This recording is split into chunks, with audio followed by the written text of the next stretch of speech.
也被我封成渣了吧？大人意下如何？是直接以原石作为货币吗？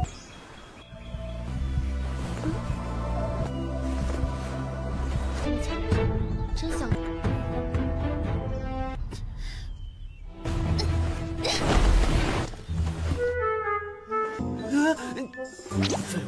我底子很差吗？哎呦，你我家心如姐的，范心如必死。回来了，大小姐回来了。感谢。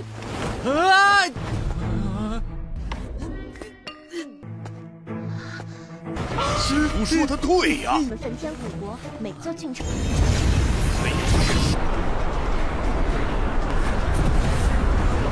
这小子的修为没有飘。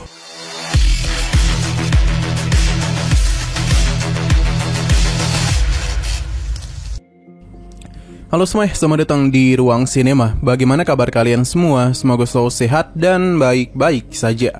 Sesuai jadwal, jadi pada hari ini kita akan kembali melanjutkan series Donghua Village Battle Spirit episode terbaru, yang mana ini adalah episode yang ke-115. Bagi yang mau bergabung dengan series ini, kita sudah sediakan playlistnya. Jadi kalian bisa mudah mencari di mana episode awal dari series ini. Namun sebelum kita mulai episode terbarunya, kita akan melihat dulu apa saja yang telah terjadi pada episode sebelumnya, tepatnya pada episode 114. Sinan telah melakukan perpisahan dengan Kaisar Singlong, yang mana kini sebagai bagian dari roh Dewa Perang, ia pun kembali kepada diri Sinan dan berjanji akan melayaninya. Hanya saja Sinan sangatlah sedih sebab dia tidaklah bisa berbuat apa-apa. Setelah kejadian tersebut, waktu pun telah berlalu, di mana Sinan berhasil memulihkan meridiannya yang terluka parah. Selain itu, dirinya juga diberitahu kalau Kaisar Dunia Bawah masihlah hidup. Dan saat ini Monster Papilion Huyuan tengah melakukan pencarian kepada sisa-sisa jiwanya. Sinan yang tidak yang berdiam diri saja memutuskan untuk berlatih di Papilion Huyuan, sambil mencari keberadaan dari Kaisar Dunia Bawah. Alhasil dirinya dan juga Qiansu pun harus kembali berpisah, di mana Qiansu sangatlah sedih sebab waktunya bersama Sinan tidak begitu banyak.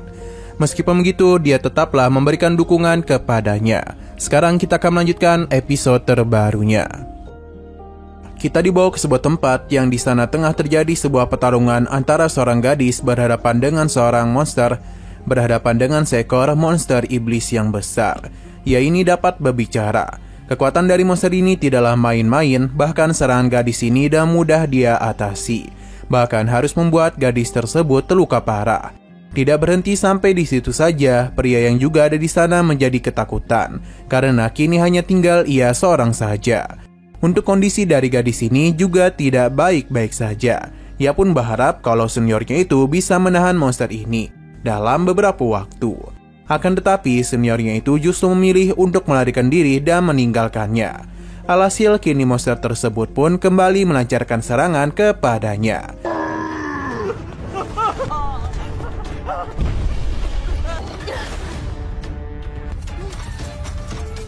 Seberapa keras pun dirinya mencoba untuk bertahan, pada akhirnya monster ini tetap berhasil melukainya. Dan kini gadis itu pun akan dimakan.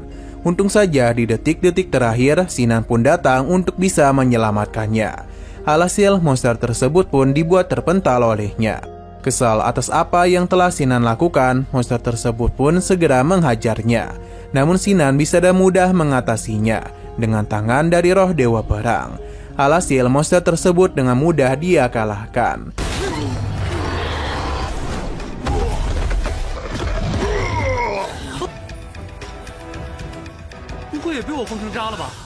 Setelah semua itu, gadis ini pun segera memanen buah yang ada di sana. Sedangkan tujuan Sinan kemari bukanlah buah itu, melainkan harta lain. Ketika Sinan hendak pergi, gadis ini pun menahannya untuk memberikan buah dari akar teratai. Karena dibandingkan dengan cangkang iblis, buah ini jauh lebih bagus dalam meningkatkan sumber kekuatan harta.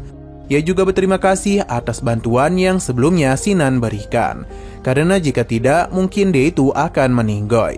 Sedangkan Sinan baru tahu kalau gadis ini memang sengaja mengincar monster tersebut, sebab dia menginginkan buah ini. Jadi dia pun mencoba bernegosiasi dengan Sinan, yang mana gadis itu akan membeli 4 buah tersebut dengan 1 batu kasar. Tawaran ini tentu sangatlah menggiurkan Sinan.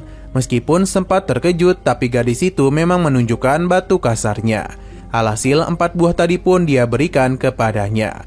Tanpa berlama-lama, gadis ini pun mulai melakukan penyerapan terhadap 4 buah teratai. 大人意下如何？是世界以原石作为货币吗？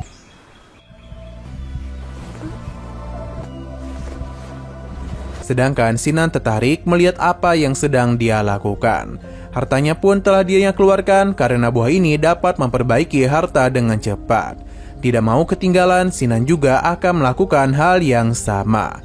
Namun Sinan tidaklah mengeluarkan hartanya. Gadis ini pun penasaran apa yang sedang Sinan lakukan sampai bisa kemari. Namun dia ini seketika saja terkejut dengan apa yang Sinan lakukan. Sebab energi yang begitu besar pun telah dia keluarkan. Hal ini bahkan membuat gadis itu terpental.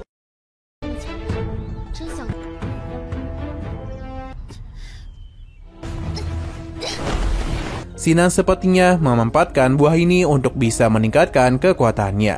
Gadis ini pun sadar kalau Sinan adalah kultivator yang sangat kuat. Dia pun berkeinginan untuk berlatih dengannya.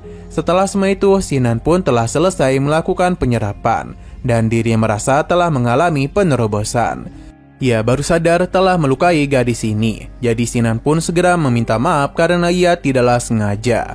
Namun gadis ini langsung saja mencoba untuk mendekatinya supaya Sinan itu bisa menjadi gurunya.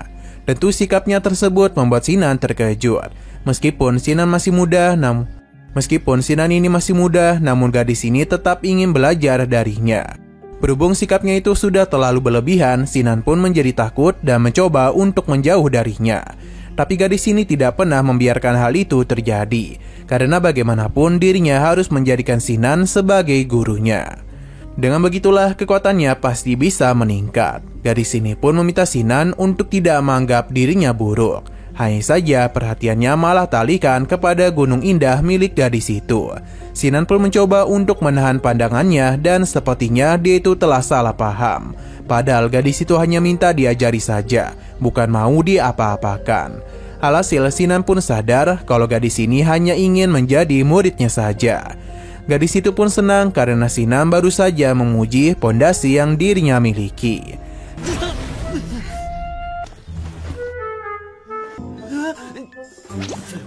我底子很差吗？哎呦，你的底子挺好的。可以在一起修炼了。 Sin berpindah ke sebuah tempat di mana kaisar dari tempat ini telah menerima sebuah pesan, yang mana tetua itu ingin kepala keluarga untuk bisa membuka rahasia gunung. Sebab dengan begitulah mereka bisa menyelesaikan masalah yang ada. Kaisar ini tidaklah ingin mengambil keputusan dulu.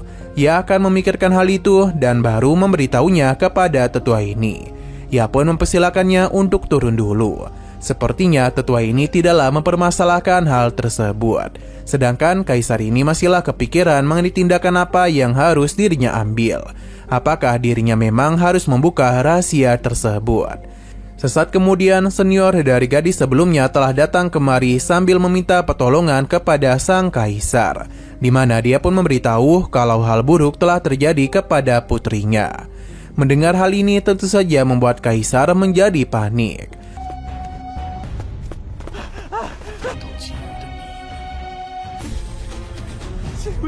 Berhubung gadis ini terus mengikutinya, jadi Sinan pun menjelaskan kalau tujuannya Kalamatas karena memiliki hal yang penting harus diselesaikan. Tapi gadis ini tahu betul kalau Sinan tidaklah begitu paham dengan jalan pada wilayah ini. Jadi sebagai seorang murid, dia akan menjadi pemandunya. Berhubung Sinan belum tahu siapa namanya, jadi gadis ini pun mulai memperkenalkan dirinya, yang adalah Hua Xinru, putri dari gubernur wilayah Puxi. Karena Sinan sedang mencari orang yang penting, jadi lebih baik dia menyerahkan semua ini kepada keluarganya saja. Tawarannya tentu sangatlah menarik bagi Sinan, tapi dia meminta Xinru agar tidak memanggilnya sebagai guru lagi, dan panggil saja sebagai Sinan. Hanya saja dia itu tetap memanggilnya sebagai guru.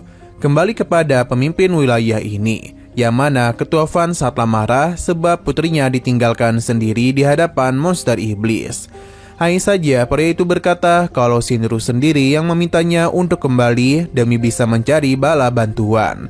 Terlebih lagi pamannya mengenal baik dirinya. Jadi tidaklah mungkin ia meninggalkan Shinru seorang diri. Ketua Fan akan pergi dulu baru menyelesaikan ini semua. Pria ini pun mulai tertawa karena dia yakin kalau Fan Shinru pasti sudah mati. Terlebih lagi di sana tidak ada saksi yang bisa membuatnya dihukum. Sampai akhirnya dia pun dibuat terkejut karena Shinru telah kembali, yang tentu saja ia tengah bersama Sinan.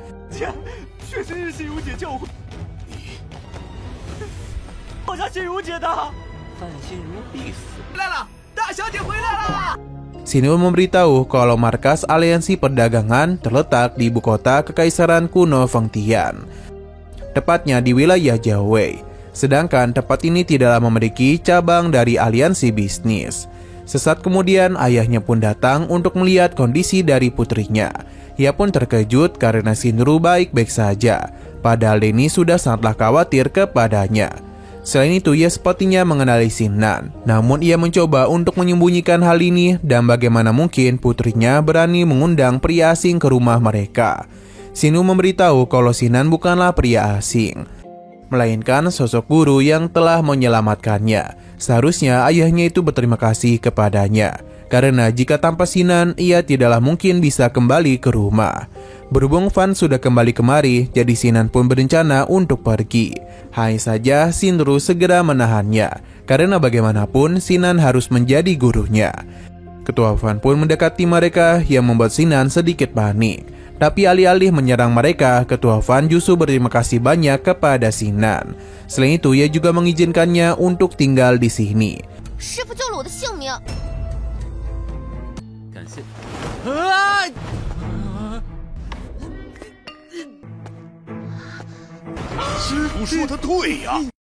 Di dalam istana, Shinru memberitahu betapa hebatnya Sinan yang bisa dengan mudah mengalahkan iblis merah darah hanya satu pukulan saja.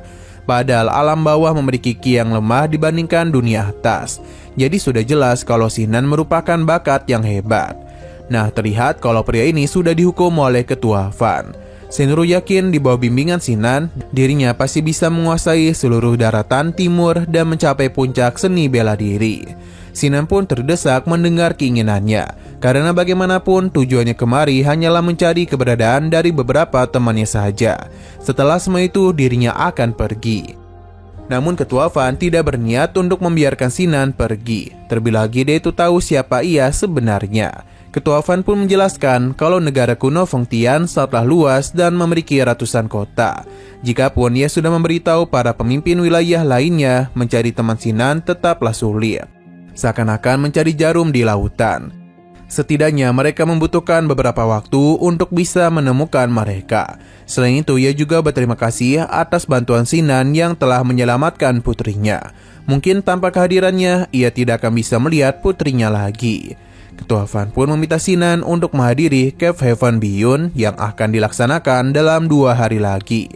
Karena Sinan tidak tahu apa itu, jadi Shinru menjelaskan kalau setiap kota utama negara kuno Fengtian memiliki artefak jalan suci. Cave Heaven Beyond sendiri adalah ruang roh artefak milik wilayah Tianfu mereka. Ini hanya dibuka sekali setiap setahun. Hanya saja pria ini mencoba menolak kehadiran Sinan yang tentu membuat Ketua Fan marah besar. Terlebih lagi dia masihlah belum melupakan apa yang dia perbuat kepada Shinru. Tekanan kekuatan yang Ketua Fan miliki sangatlah kuat. Namun di hadapan Sinan itu tidaklah terlalu berpengaruh. Ia pun langsung menekan balik kekuatannya. Ketua Fan tidak menduga sosok semuda ini sudah memiliki kekuatan yang berada di atasnya.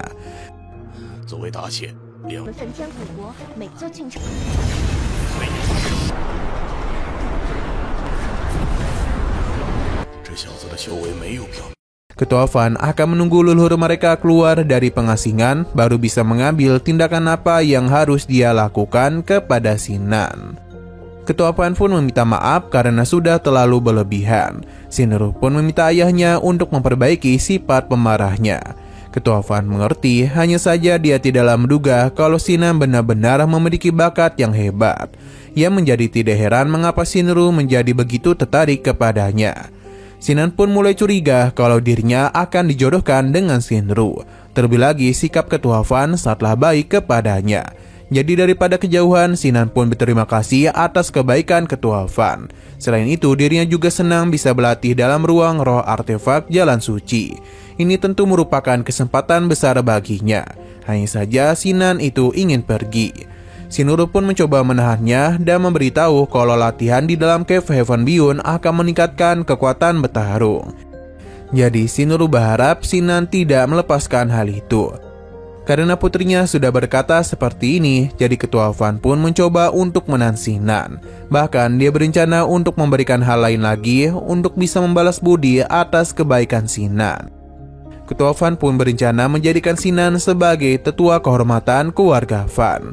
Mendengar hal itu tentu saja membuat Sinan terkejut. Ia mencoba menolak tapi Ketua Van terus menahannya. Bahkan ia berjanji akan membuat upacara pelantikan untuknya. Sinan kembali salah paham karena sepertinya Ketua Van sudah menganggapnya sebagai menantu. Hal ini tentu saja membuat Shinuru malu.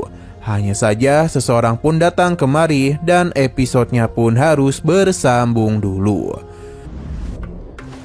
进入圣道之气的欺凌说过了，你救了小女，范家的荣誉长老。上少妇女性不是这么着的呀！你从碧渊洞天出来，我们。 Oke, sekian dulu pada video kali ini. Untuk video selanjutnya akan segera hadir.